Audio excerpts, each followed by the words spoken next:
அடடா, எவ்வளோ அழகான பழம்! இவ்வளோ அழகான பழத்தை நான் இது வரைக்கும் பார்த்ததே இல்ல. இன்னைக்கு நான் பார்த்துட்டேன். அப்படின்னா இத சாப்பிட்டு பார்க்கலாம். இதோட டேஸ்ட் எப்படி இருக்குன்னு நாம தெரிஞ்சுக்கலாம்.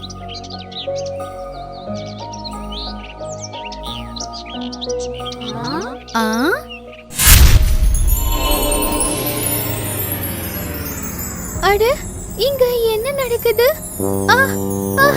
என்னது? ஐயோ!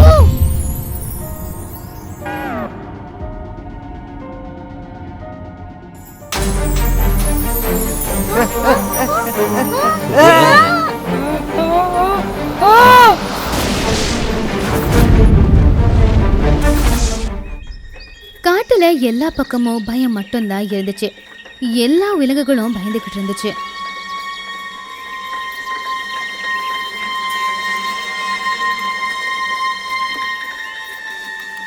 நம்ம காட்டுக்கு என்ன ஆச்சுன்னே தெரியலையே.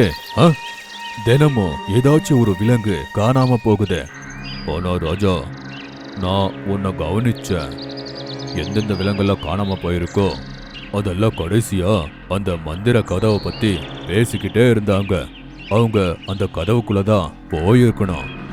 ஆனா அந்த விலங்கெல்லாம் புத்திசாலிங்க.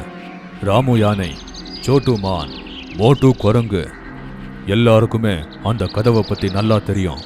அப்படி இருந்தாலும் கூட அதுக்குள்ள எதுக்கு போனாங்க? இந்த மந்திர கதவு என்ன? அந்த மந்திர கதவு கருப்பு மலையில இருக்கு. அந்த கதவுக்கு வெளியில ஒண்ணுமே தெரியாது. வெறும் ஒரு வெளிச்சம் மட்டும்தான் நமக்கு தென்படும். இன்னைக்கு வரைக்கும் அதுக்குள்ள போனவங்க எல்லாருமே திரும்ப வந்ததே இல்லை. இந்த கோட்ல இந்த மாதிரி காணாம போகிறது கோல்டிக்கு தெரிய வந்துருச்சு. அவன் எப்ப வேணாலும் தம்பி சேருவை கூட்டிக்கிட்டு நம்ம மேல தாக்கலாம். நீங்க 2 சிங்கத்தை எப்படி தடுப்பீங்க? ஒரு ராஜாவா இருந்து நான் எப்பவுமே தோக்க மாட்டேன். கடைசி மூச்சு இருக்கிற வரைக்கும் நான் போராடுவேன். மீட்டு கிளி இத பார்த்து ரொம்பவே கவலைப்பட்டுச்சு. அது அந்த விலங்குகளை காப்பாத்துறதுக்காக அடுத்த நாள் ரகசிய கதவு கிட்ட போச்சு. அப்போ அங்க இருந்த ஒரு மரத்துக்கு கீழே கரடி ஒரு புலி கூட நின்னு பேசிக்கிட்டு இருந்துச்சு. என்ன இது? இந்த காலு பாலு நம்ம எதிரி கோல்டு கிட்ட என்ன பேசிக்கிட்டே இருக்காங்க? நான் போய் கேக்குறேன். கோல்டு ராஜா, நீங்க சொன்னீங்கன்னு காட்டுல இருக்கிற எல்லா விலங்கையும் அவங்கள நம்புற மாதிரி நான் தச்சு திருப்பி அந்த மந்திர கதவு கிட்ட அமுச்சு வச்சிட்டேன். இனிமே அவங்க திரும்ப வரவே மாட்டாங்க. இப்போதான் தாக்கணும். சிங்கராஜா கண்டிப்பா தோத்துரும். அதுக்கப்புறம் இந்த காட்டுலயும் உங்களுடைய ஆட்சி தான். அப்படி ஆச்சுன்னா நான் உனக்கு இந்த காட்டோட உயர்ந்த பட்டத்தை நான் கொடுக்குறேன். அப்படின்னா காலு கோல்டு கிட்ட போயிட்டானா?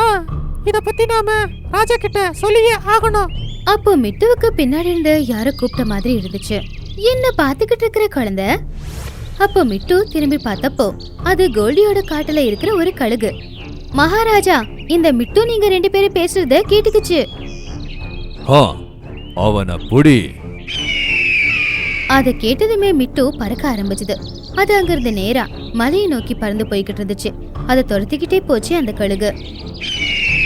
கடவுளே, ஏதாச்சும் வழி காட்டு, இல்லைன்னா இது என்ன கொண்டு சாப்பிட்டுருமே. அப்போ அது பார்த்துச்சு, பக்கத்திலேயே ஜொலிச்சுக்கிட்டு இருக்கிற ஒரு தங்க கதவு வந்துச்சு. ஐயோ, இதான் அந்த மந்திர கதவு போல. இத பத்தி தான் எல்லாருமே பேசிட்டே இருந்தாங்களா? சரி, இதுக்குள்ளேயே நான் போறேன். அப்படி யோசிச்சு மிட்டு கிளி உடனே அந்த ரகசிய கதவுக்குள்ள போயிடுச்சு. இது நல்ல விஷயம்தான். இனிமே இவன் எப்போ திரும்ப வர மாட்டான். அப்படி சொல்லி கழுகு கோல்டி அப்புறம் கரடி கிட்ட போச்சு. உள்ள போனதுக்கு அப்புறம் மிட்டுவுக்கு கொஞ்ச நேரம் எதுவுமே பார்வைக்கு தெரியல. அதுக்கப்புறமா கொஞ்ச தூரம் போய் பார்த்தா அதால இத நம்பவே முடியல. ஏன்னா அது ரொம்பவே அழகான ஒரு காடு. பக்கத்திலேயே ஒரு அருவி கொட்டிக்கிட்டு இருந்துச்சு. மரங்கள்ல செடிகள்ல பூக்கள் பூத்து குலுங்கிக்கிட்டு இருந்துச்சு. அப்போ அதை பார்த்துச்சு, காட்டுல இருந்து மாயமான எல்லா விலங்குகளும் ஒரு கூண்டுல அடப்பட்டு இருந்துச்சு. அந்த காட்டுல நீலப்பறவை நிறைய இருந்துச்சு. ஒரு சிம்மாசனத்துல ஒரு பறவையும் உட்கார்ந்துட்டு இருந்துச்சு. யார் நீ? இங்க எதுக்காக வந்த? பரவராணி, முதல்ல இத சொல்லுங்க. எங்க நண்பர்களை நீங்க எதுக்கு கைது பண்ணி வச்சிருக்கீங்க? இனி நீயும் இவங்கள மாதிரி இங்க அடப்பட்டுதான் இருக்க போற அப்படின்னு ராணி ஏதோ மந்திரத்தை சொன்னாங்க.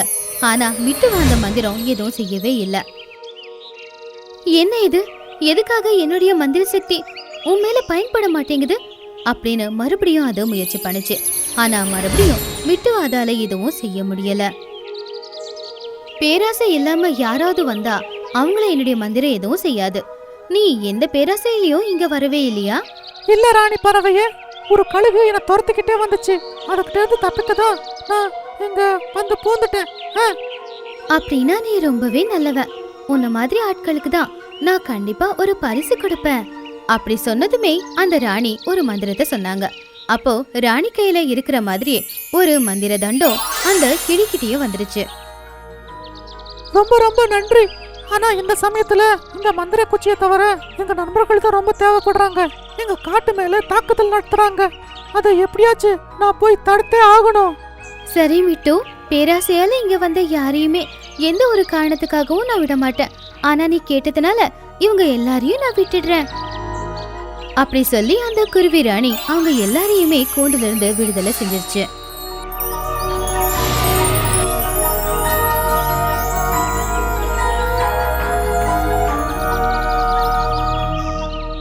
இந்த பக்கம் கோல்டி அந்த காட்டு மேல தாக்குதல் நடத்துறதுக்காக தன்னுடைய தம்பியோட வந்து நின்னுச்சு. சிங்கராஜா தனியாக நின்னுக்கிட்டு இருந்தாரு. சிங்கராஜா, நீ தோத்துட்டேன்னு ஒத்துக்கோ. உன் காட்டுல இருக்கிற எல்லாருமே காணாம போயிட்டாங்க. நாங்க 2 பேர் இருக்கோம். நீ தனியா 2 பேரை சமாளிக்கவே முடியாது. பரவாயில்ல, நான் செத்தாலும் கூட நான் தோக்க மாட்டேன். இந்த காட்டோட அரசனாவே சாவறேன். அப்படி சொல்லி சிங்கராஜா அவங்க மேல குதிச்சாரு. அப்ப மிட்டு எல்லா விலங்குகளையும் கூட்டிக்கிட்டு அங்க வந்து சேர்ந்துச்சு. இருங்க சிங்கராஜா, நீங்க எப்போ தனியா இல்ல. அப்போ எல்லாரும் திரும்பி பார்த்தாங்க. மிட்டு கிளி அது கூட தொலைஞ்சு போன எல்லா விலங்குகளையும் கூட்டிட்டு வந்திருந்துச்சு. அத பார்த்து கோல்டி, கரடி எல்லாருமே ஷாக் ஆனாங்க.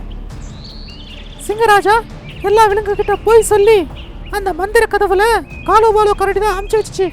இவன் கோல்டி கூட கூட்டாளி. அப்படியா? அவனுக்கு கண்டிப்பா தண்டனை கிடைக்கும். நீ சிங்கமா இருந்து எங்க 2 பேரையும் தோக்கடிக்க முடியலையா? தோத்துட்டேன்னு ஒத்துக்கோ, அதுதான் உங்களுக்கு நல்லது. சிங்கராஜா தனியா இல்ல.